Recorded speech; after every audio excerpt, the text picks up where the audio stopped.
Fingerprint expert works with Dorsey to solve mystery. Atlanta Journal, Wednesday, May 21, 1913. P.A. Flak of New York visits scene of crime and also takes fingerprints of men in the tower.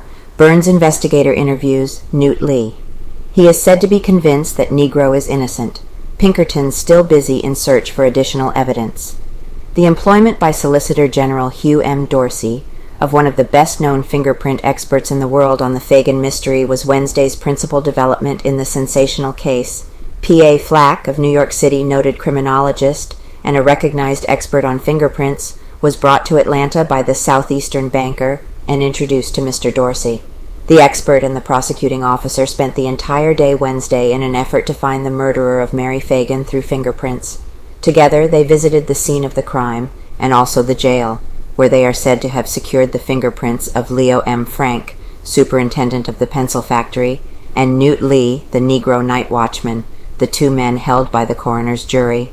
Fingerprints, which may lead to the conviction of the murderer, were found on the notes left beside the dead girl's body, and they were closely examined by Mr. Flak and the Solicitor General.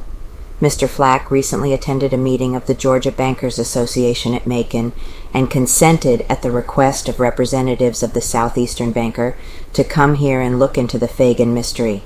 Solicitor General Dorsey and the fingerprint expert spent practically the entire morning Wednesday together, with the Solicitor General, the city detectives, and the Pinkertons practically ready for the grand jury hearing, which will commence on Friday morning.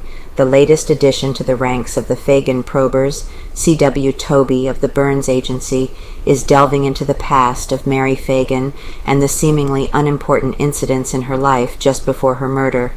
Tobey is conducting a vigorous probe of the case, and attorney Thomas B. Felder, who is responsible for the employment of the Burns people, is well pleased with the progress of his work up to this time.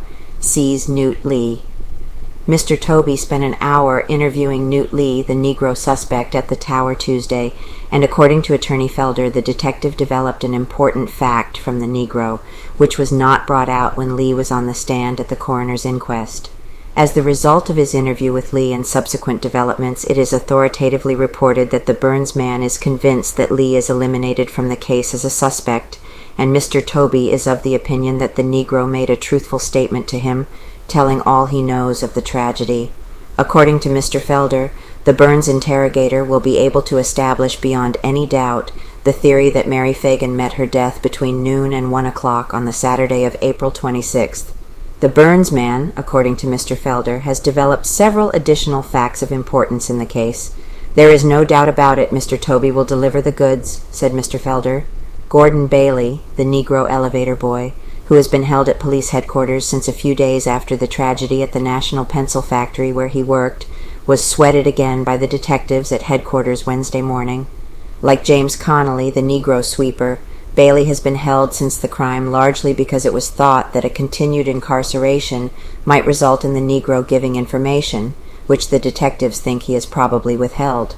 The detectives who examined the Negro Wednesday made no comment, but it is authoritatively stated that he threw no light on the tragedy.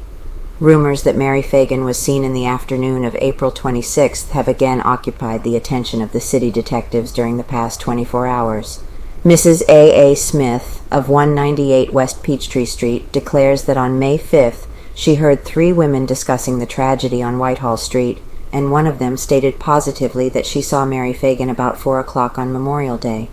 The revival of the rumors of the red dress girl about Kennesaw have resulted in the detectives again going over the territory between Atlanta and that place in hopes of finding a woman who is supposed to have gone to the pencil factory with Mary Phagan.